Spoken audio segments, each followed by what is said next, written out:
All right, work in progress number 4 on the Hellboy.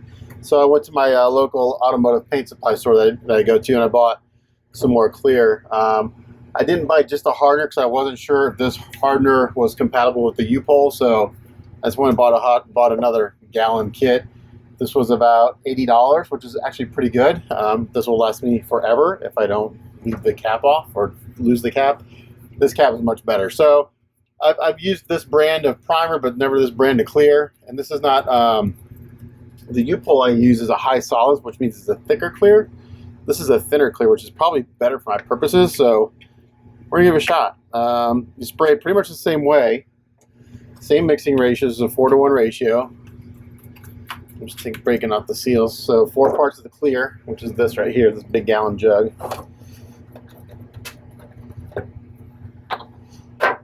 I'm just going to use the pipettes again. So I always use 2. I never use the same pipette. You never want to put a pipette from your clear coat into your hardener or vice versa. So I'm going to just do it. I was going to do yesterday. I'm going to mix up 4 of these. 2, 3, 4. Yeah, this isn't as thick as the U-Pole. And I bought a fast hardener. I bought a fast hardener. There's a fast, medium, and slow. And I went ahead and bought fast just because I don't need to. It's not we'll see. My first time spraying this particular clear. And 4. So way more than I need, but again, I'm just going to use this pipette to mix it up. I have a reducer that I used for the U-Pole to thin it out a little bit. I don't need it with this. This isn't as thick. This will spray more like a Mr. Clear, or Mr. Color Clear. It's a little thinner. This will go through my airbrush better too. The U-Pole went through fine, just fine. I just had to crank up the PSI a little bit. Just mix it up really good. Should do it. And put these to the side. You do want to wear a respirator for sure with this stuff. It's nasty, nasty, nasty.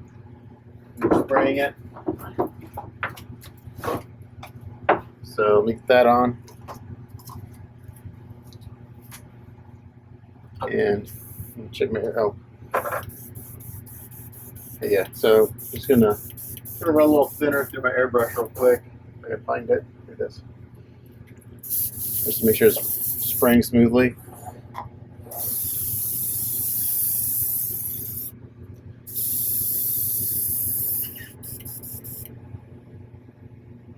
Put it in my cup.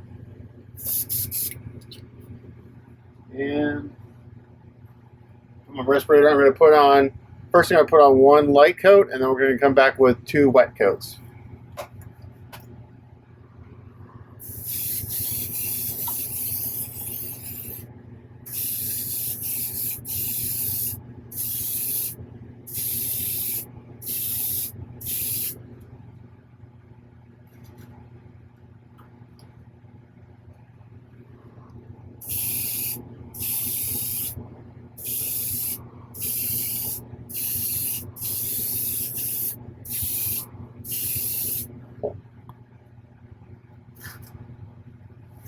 So that's it for that. I'm going to let that sit for about 5 minutes, and that's just to give me something for the next 2 wet coats to stick to.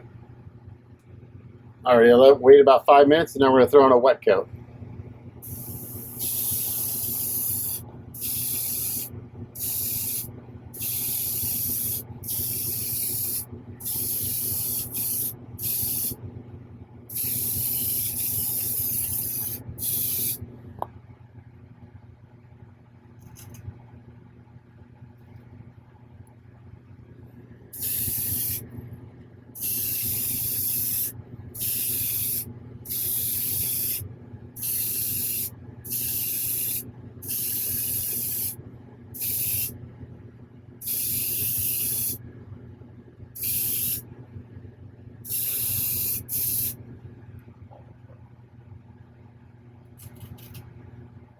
Alright, I'm going to let that sit for about 5 minutes, and we'll come back and put another wet coat on. I want to show you something while we're waiting for that last coat to what we call flash off. So the instructions on these is really simple. It's basically pictures. So we have your mixing ratios right here, 4:1.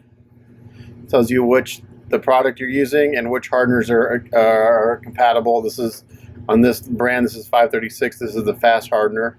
It tells you to apply 2 to 3 medium wet to wet coats. I did that one kind of dry coat. I'm following up with 2 wet coats. But let it flash off 10 to 15 minutes between coats. That allows all the solvents and stuff to escape. Because if you just keep piling on, you'll do 2 things. You'll run it, and the solvents won't escape, and it won't cure properly. To dry, you can force dry it at 40 minutes at 140 degrees Fahrenheit. So I've heard you can bake oils in the oven at about 200 degrees. So I'm wondering if I could bake this in my oven without hurting the resin. I may test that on a piece someday. Or air dry 14 to 16 hours. The U-Pull says 8 hours, but I always let it sit 24 hours. Same here, I'll just let it sit for 24 hours before it's cured up. So just want to show you that the instructions are really simple as far as like what to do, how to use this stuff. I always get questions, what clear coat to use? Well, I was using the U-Pull, now I'm using this because I ran out of the hardener solidified on the U-Pull. So we'll spray one more coat here in a minute. Alrighty, so one more wet coat and you should be good. So when I'm spraying this, what I'm looking for is the texture in the paint. And as I'm spraying, I'm looking for it to gloss over. If I'm seeing any texture, then I hit it again. So the goal is to spray these without any orange peel. And so far, looking pretty good. So I'll do that again. And I overlap each layer about, by 50%.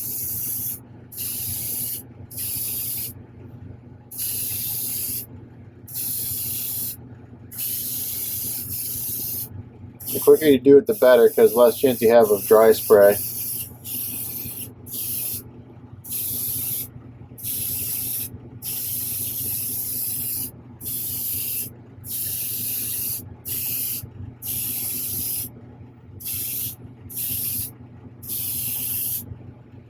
And that's how you do that. And I'm just turning around on the light, making sure I'm not seeing any dry spots or texture, and this should dry out very nicely.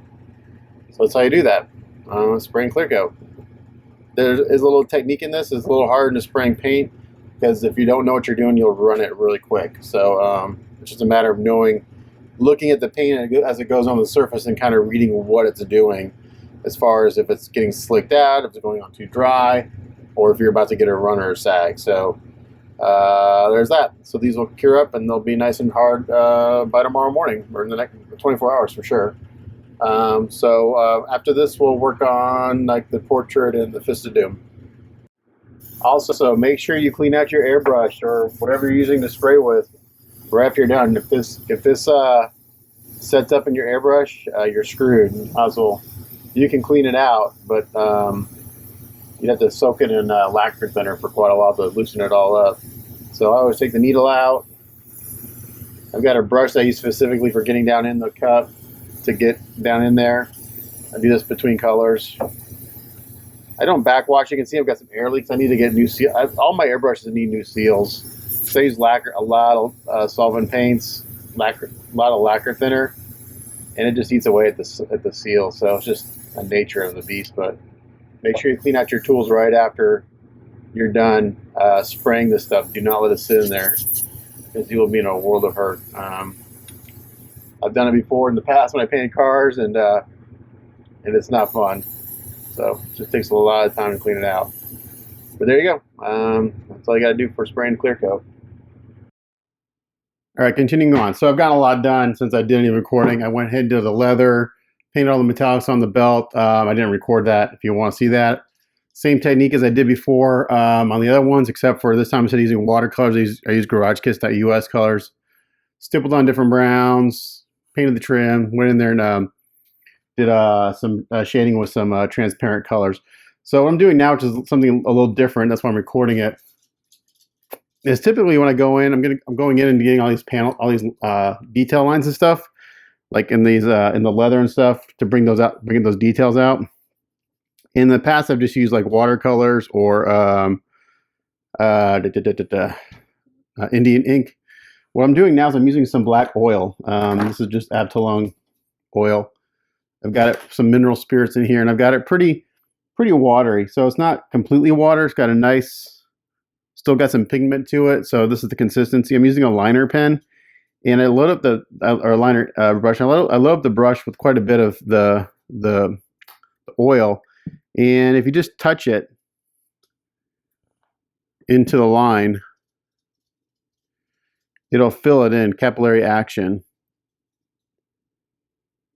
And I'm not worried about getting stuff on the outside of the outside line, because what's going to happen, I'll just do it's actually kind of a nice little thing. I just kind of, if it's not running, you can paint it. This was sealed with some flat coat. This works better if it's a gloss coat, but I don't want to gloss this.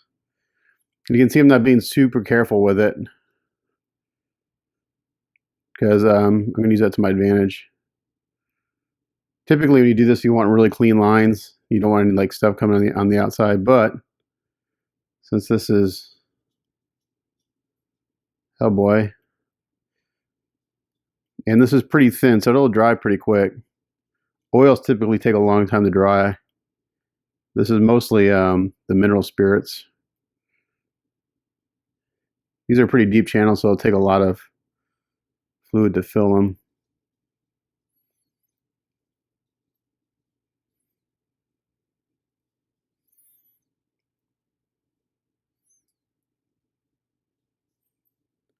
So I'm kind of painting them instead of just letting it flow.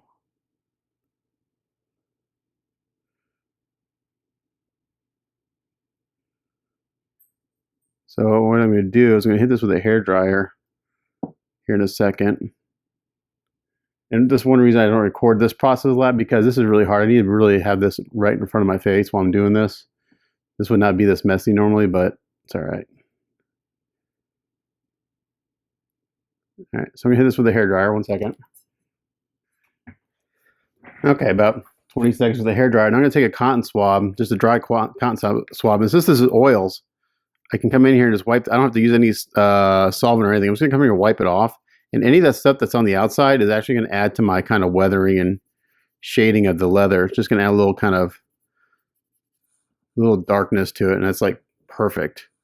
Before I used to fight this, and it's like, you know, I'm going to try oils this time. And I do it around all the little, like right here, I did it on this little button here. So once that's dry, just go in there, wipe off the excess, and it softens up any of the excess around the head of that,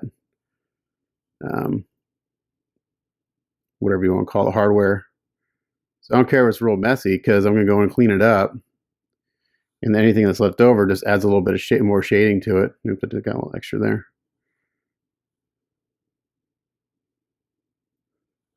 So again, this process doesn't take too long. There's a lot of details on this piece. I go in and hit all these little nail heads, these little detailed things like this, and then wipe off the excess.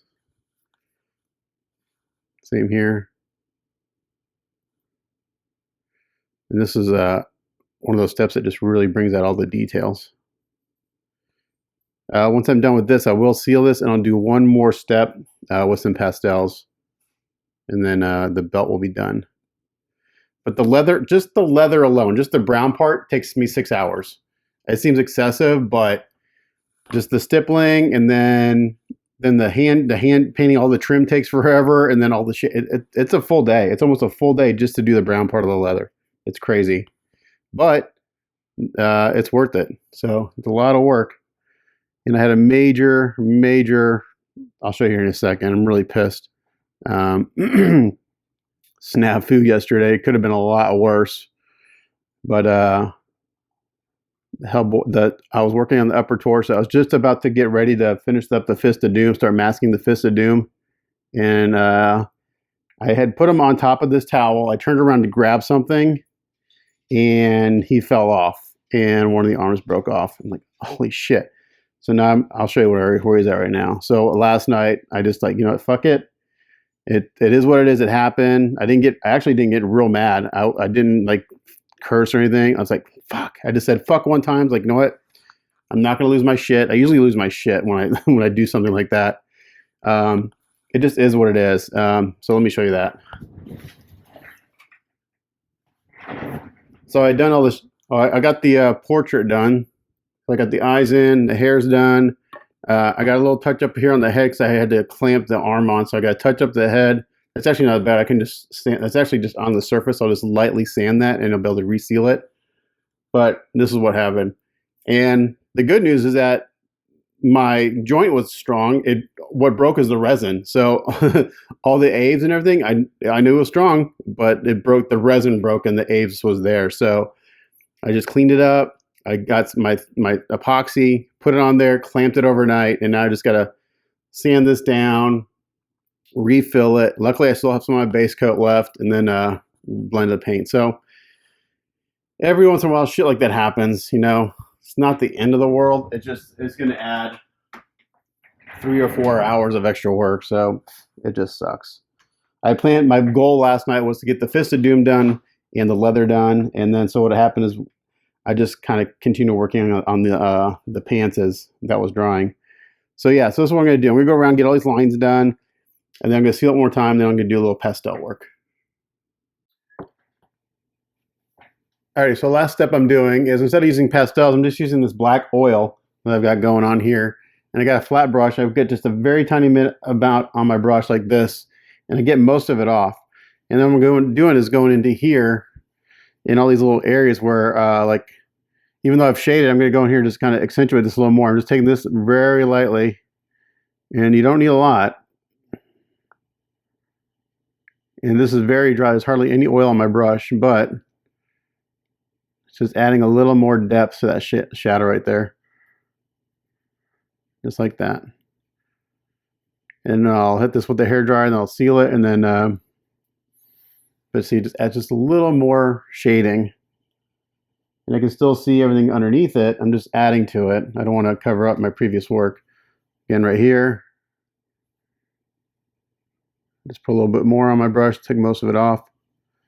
And just kind of hitting those little shadow areas.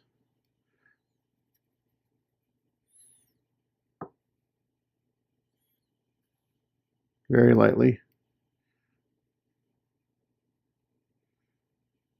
And I haven't sealed this yet from all the line work. I just started doing it right on top of this. I figured I might as well use it use it while I got it. I've done this before.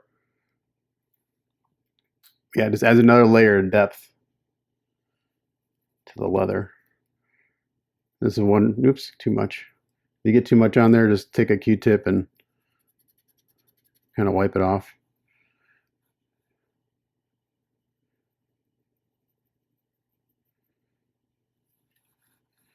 Doesn't take a lot. Sorry. See, I'm trying to do it on camera and see what I'm doing at the same time.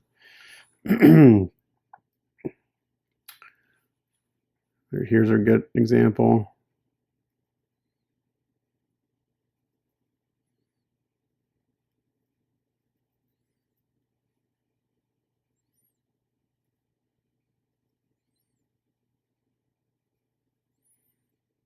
This already has some on there from when I did the lines.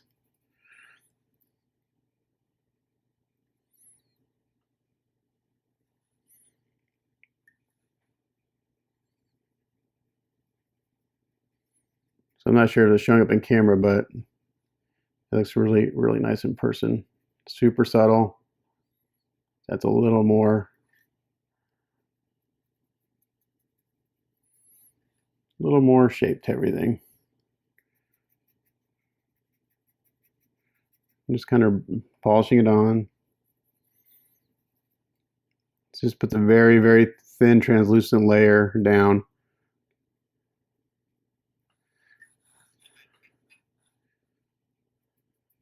Blends it all in nicely. So once I'm done with this step, I'll seal it, and this part of the belt is done, so I add all the stuff on top of it, the pouches and stuff. Yeah, it's looking really good. So yeah, almost done with this part. Alrighty, since I didn't record it, the leather on the belt, I figured I would show you on the gun holster. So I started off with just a coat of GarageKits.us Dark African Flesh as the base coat. Now I'm going with some of this mahogany color. And again, I'm just taking some on my brush and I'm stippling it on. This gives us the that texture that I get. And I just work wet on wet. I don't seal between colors. And now I got some, this is some medium African Flesh.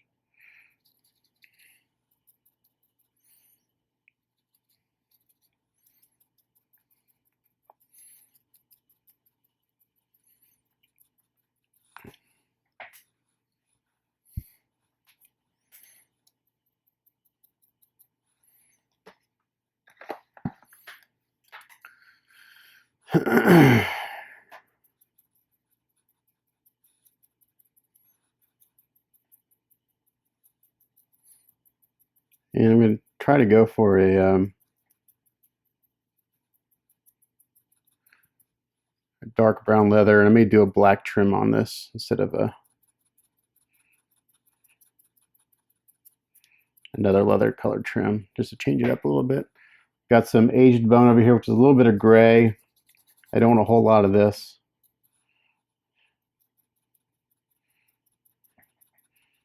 But as you can see, each layer just kind of works with each other layer. They all kind of activate each other, which is what we want. I decided to use the GarageKits colors this time, so I would, if I use the gouache watercolors, they're really good, but then you get a really, I wanted a smooth texture. Otherwise I get the paint's got a definite texture to it, and I wanted to avoid that on this guy.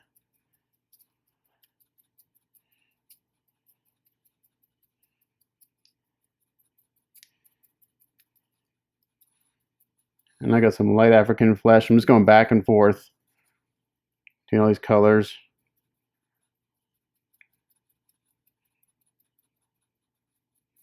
I'm going to go back in with the mahogany next.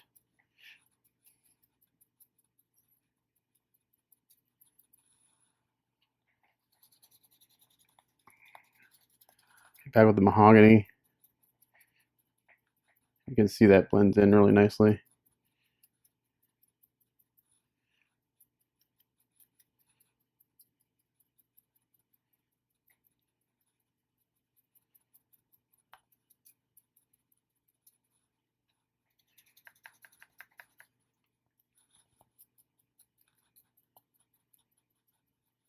It doesn't have to be perfectly uniform. It's leather, after all.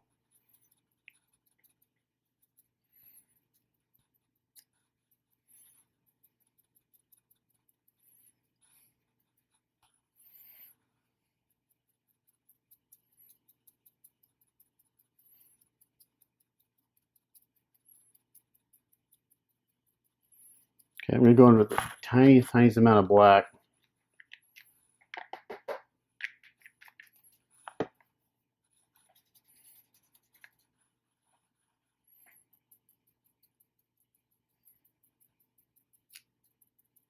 It's actually too much. I'll have to bring it back up a little bit. I wanted to knock it down, but not that much. No problem. Let's go. Take it up another notch.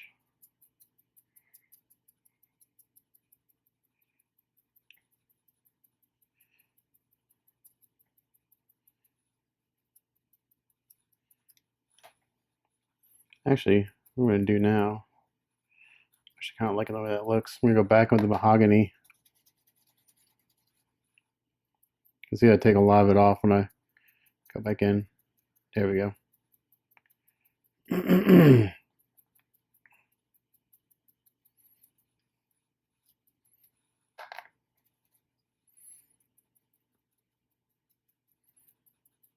It's not going to be the same color as the belt. I want it to be different.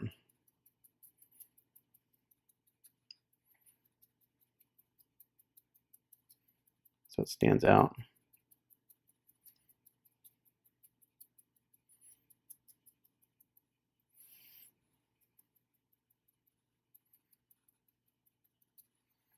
I'm going to go back with light African flesh.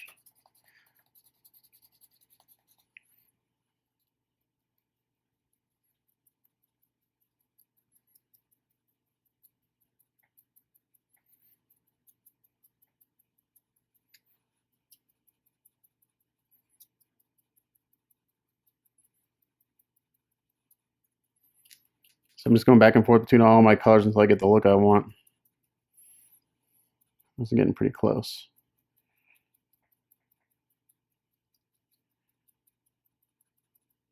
Okay. I'm going to go with some transparent color, some transparent rich brown.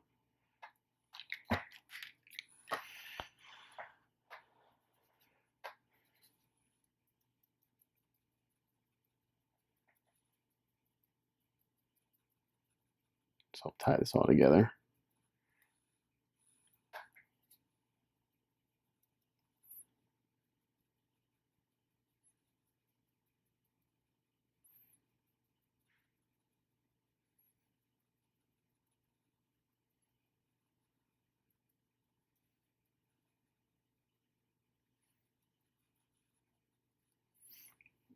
Transparent leather. Actually, I'm going to go with some burnt sienna.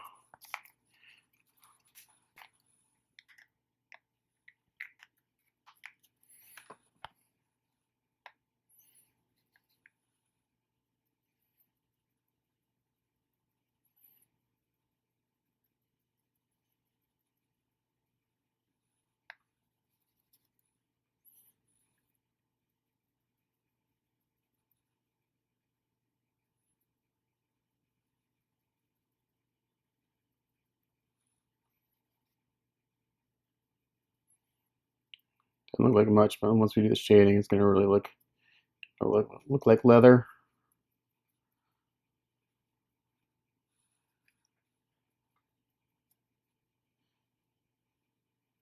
All right. So we'll let this dry. We'll seal it, and then we're going with my shading. First, before I do that, I got to paint the trim. I'm going to do a black trim, I think. I may do a.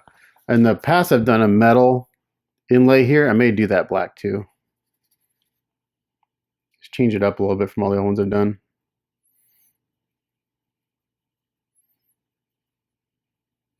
I think it'll look good.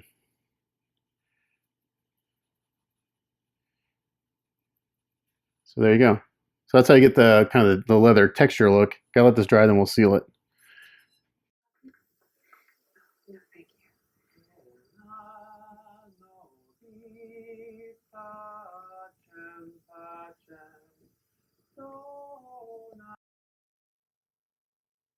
And boom, just like a cooking show, we fast forward and Hellboy's done.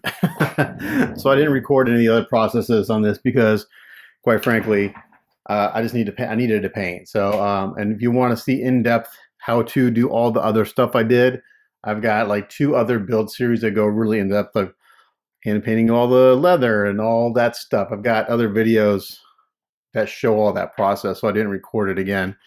The only thing that's really different about this one is the Hellboy nameplate.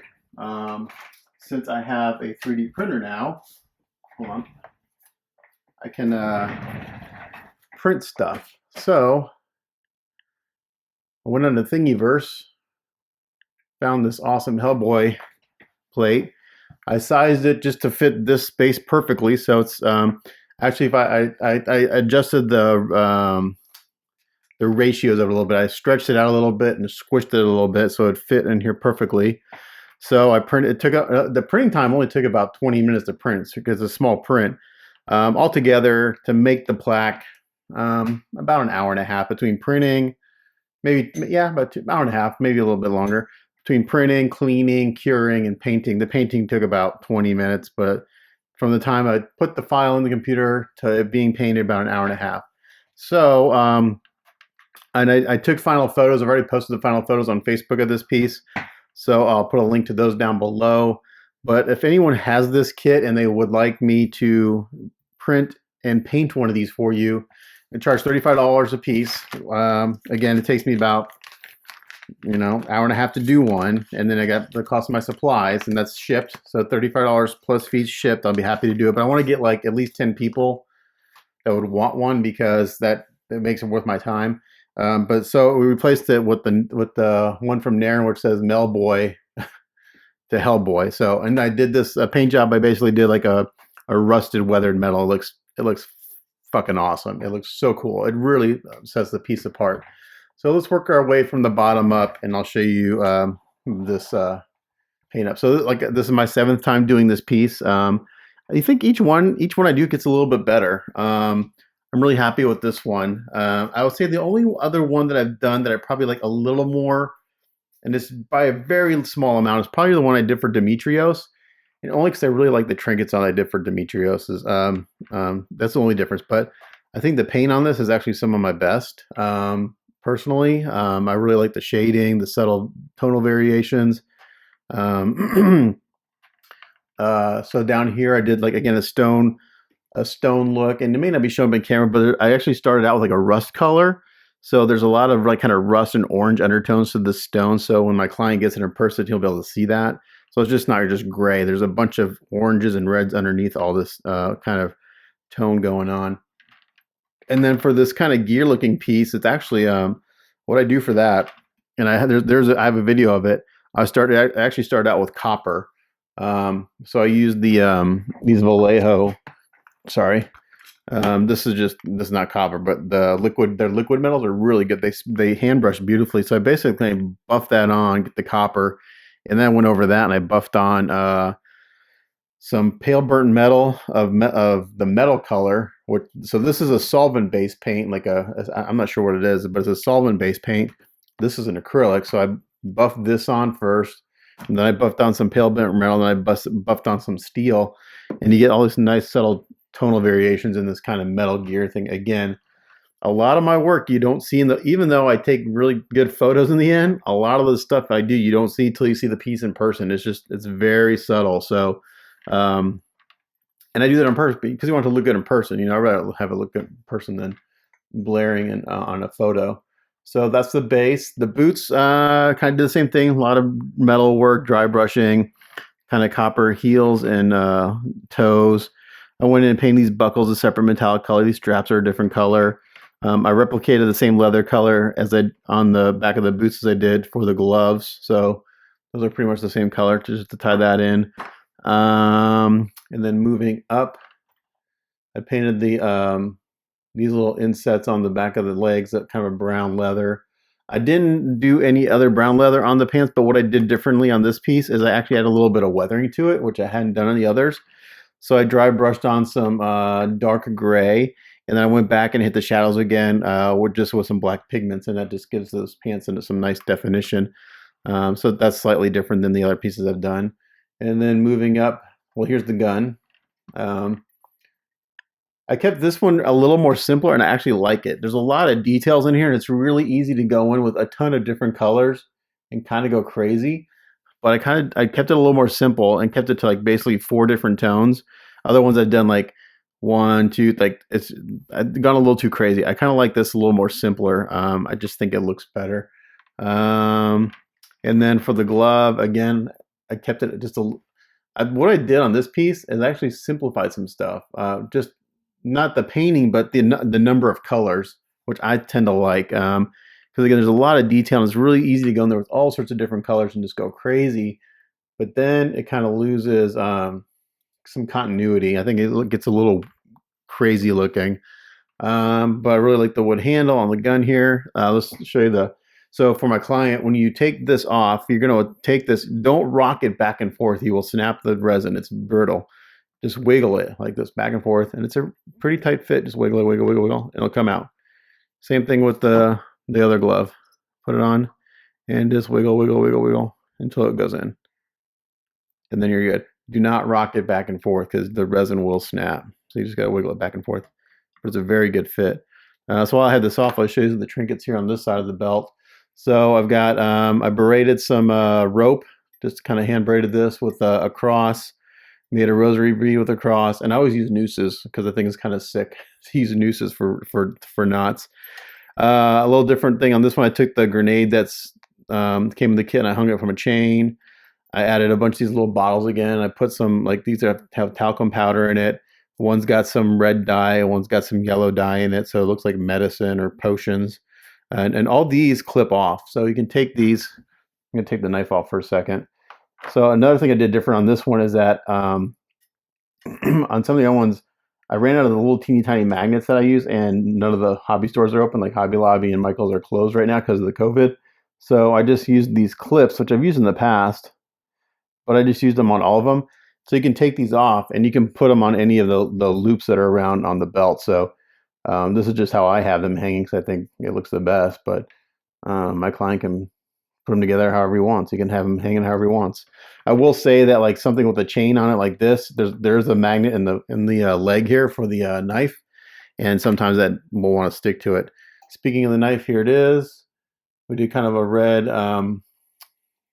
look to it. I did this on the last one I did, and it kind of looks solid, but as you tilt it in the light, you can see all the different reflections because there's a bunch of metallics underneath the clear coat and stuff. So yeah, it looks good. And then all this, like, this knife takes just the knife alone takes me a long time because first I've got to do, the very first thing I do is the gloss part. So I got to let that cure overnight. Then I got to mask that off. Then I hand paint everything. It's like, the knife alone is probably 5 or 6 hours of work just for the knife, maybe 5 hours just to paint the damn knife. So it's a very time consuming piece.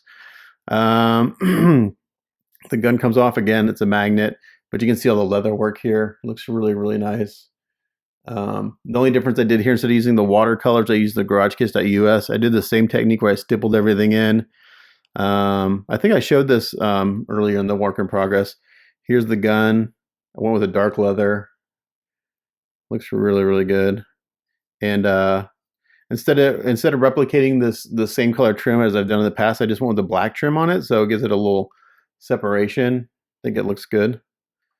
And trinkets for here, we have again another rosary bead with a skull and crossbones. I've got a little set of keys over here. All these little trinkets I got from Hobby Town or Hobby Lobby. I went one day and I went crazy. I spent like $100 on all this stuff. So again, we got back here a lot of rosary beads. The only thing I didn't add on this is I didn't put the cross on that came with the kit. I just used the metal crosses because they're better. Some wooden rosary beads, and then the last thing is the horseshoe that came with the kit. And I have these two hanging off one loop right now. So you can hang multiples or one. All the leather pouches look really good. Again, there's a lot of subtle detail and stuff in there, shading that may not be showing up right now, but there's a lot of depth in there. I mean, this stuff looks like real leather. It's crazy. And I have a knack with leather. I usually don't kind of float my own boat, but I will say that I'm good at doing leather for whatever reason. I don't know. I just seem to have a knack for it. Again, here's the gun. And then this side. It's pretty good, I think. And then the red, I really like this red. He may be just a hair darker than the other ones, but I really like it because it's a little darker than what's showing up here. Let me see if I can adjust my exposure a little bit. I don't know. Oh, before we go up there, let's look at the Fist of Doom. So this is pretty much the same as I've done it with the other ones. It seems to look good, so I just keep doing it. But I added a few different colors. Again, probably not showing up here, but I did a little dry brushing with some like oranges and yellows, and then went back in and kind of brought those back down. So when my client sees this in person, it'll look like a really nice worn stone. And then let's look at the red. So the main difference with this red is that when I did the shading for the shadows, like I showed you, I had to mix up, instead of doing clear black, which I typically do, I did deep clear red with a touch of opaque black, and I really like it. It gave me a burnt and red look, and it just looks really sharp. As I showed you before, unfortunately this arm broke off because I had him laying on top of a towel and he fell off the bench. Luckily only one arm broke and nothing else did, but that took me a good half a day to fix. I had to epoxy it, clamp it back together, and then I had to go in and blend the paint. So I had to go back and do all those paint steps again. And basically I just hit this part, and I think the paint blended perfectly. You can't tell that it was ever fixed. So I think that turned out really nice. It was annoying, but stuff like that happens. Let's see what else. Got all the details on the belt. The one thing I wish I would have done differently on this one that I wish I would have done, I wish I would have, I can't do it now because it's already glued on. I wish I would have turned this a little bit because a lot of detail in the back is glued on. There's a lot of details in the back. You can see it, just got to look at it from the side, but that's kind of like the one thing that if I had to change anything, it would have been that. Let's see. Again, looking at the red, looking sharp. And then we go up to his head. And again, we do the gloss horns, which is kind of what I do on these. I stole that from another painter. I can't remember who I stole it from, but I really liked it, and that's what I've ever done ever since. I showed you gloss coating those with the new clear coat. And this clear coat I've used on these, I like way better than the U-Pole. It's harder. I can tell that it's a much tougher, harder clear coat. It seemed to cure faster. It glossed out nicer. So there's like zero orange peel on these. It's like it's a much better, even though it's the cheap stuff, it's much better than the U-Pole. Got the yellow eyes going on in there. So I can zoom in a little bit. My camera doesn't do well when I zoom in. It gets all pixelated. So let me see if I can come in a little bit here.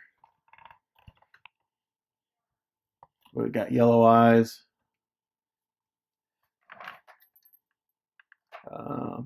And then the hair, again, one more thing I did a little different on this guy is when I was doing the shading of the shadows, I really hit the hairline pretty hard.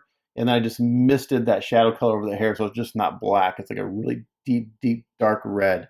And I think it looks really good. Again, it just kind of, very subtle differences from the other ones, but I think they work out really well. And then if you want to put in the cutoff horns, you can. These come out. Again, I'm not a huge fan of the cutoff horns, but I mean, they're kind of cool. It's nice to have an option. And they fit only one way, so you got to kind of spin them around until they fit in. But there you go. And I didn't gloss coat those. Typically, in the other ones I always gloss coat these, I just let them become a matte finish. But I'm not a fan of them.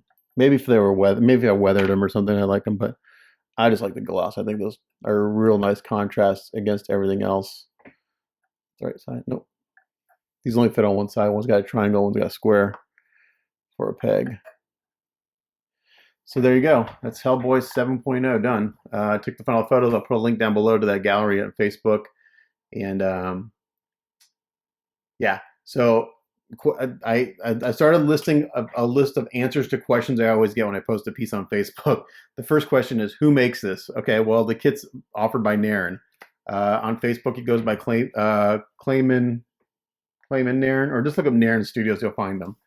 I think, and then don't quote me on this, I think the kit is about $550 after shipping, maybe closer to $600. I'm not, again, it's been a long time since I've actually bought one. The last time I bought a kit was for myself, and that was the very first one I built and painted. That was 2.5 years ago.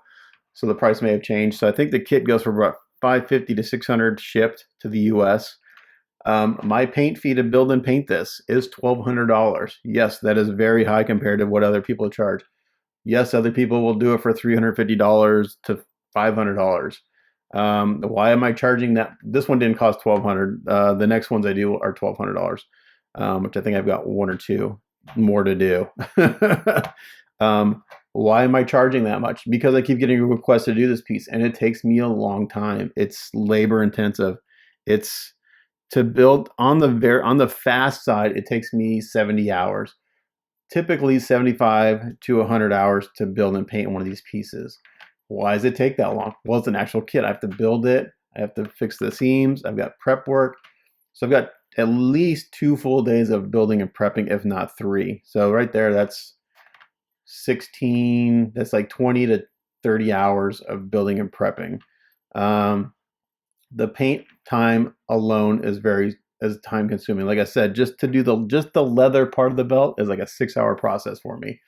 And that's just how long it takes me to do it. Other people may be able to do it faster. Maybe they have better ways or whatever, but that's just the way I do it. And I think the results speak for themselves. I think it looks really good. So that's what I'm charged. If you want one done, feel happy to contact me, but it's $1,200. And that typically doesn't include all this stuff because these things are expensive. Maybe for $1,200 I'll include the trinkets because those things are pricey. But yeah, so like I charge, like for the Hellboy nameplate, I charge this particular client $30 because, again, it was an additional time and expense that was not part of the initial kit. So that's why I'm offering those for $35, painted and shipped in the US. If anyone who has this piece, and it'll just be painted like this. Don't ask for, like, kind of that weathered metal look. You can repaint it yourself if you want, but basically, to make it worth my time and effort, I'll paint like print and paint 10 of similarly. So it's just like a production line. But yeah, so yeah, other questions. Is this for sale? No, this is not for sale. This is for a client. What else do I always get asked? I always get asked, who makes it? Is it for sale? How much? So yeah, so to get a Hellboy built and painted by me, you're going to be $1,700 in by the time you buy the kit and have it built and painted. That's expensive. I get it. So for people who, it's like, man, that's really expensive. Why do you lower your price? Like, I know it's expensive. I'm pricing it that for 2 reasons. I've done 7 of them. I like doing the kit, but I'm kind of getting sick of doing them. So that constitutes a higher price. The amount of requests I get for this piece constitutes a higher price. And it's just, it's time consuming. And again, I'm going to toot my own horn. I'm actually really pretty good at building and painting this particular kit. Every single one gets a little bit better. This one, I think the red is probably the best I've done so far. I think the leather on the belt's the best I've done so far. Yeah, there's a lot of this I think the gun is the best I've done so far. Again, it's just a little simpler. Really like it. The base is definitely the best I've done so far, especially with adding the nameplate. So yeah, each piece gets a little bit better. Is it perfect? No, it's not perfect. If you sit here and scrutinize it, you'll find little teeny tiny things here and there. I know like 1 or 2 little things they're like, oh shit, I should fix that. But it's too late now. So yeah, so there you go. Hellboy 7.0 in the books. I will get this. I've got some of that spare black foam from a piece. I'm going to custom cut it for this because like I said, even though it's a very high quality piece, Naren resin is brittle. I wish he would use a different resin, but it's the resin he uses. It's just brittle, so you got to be careful with it. But yeah, looks great.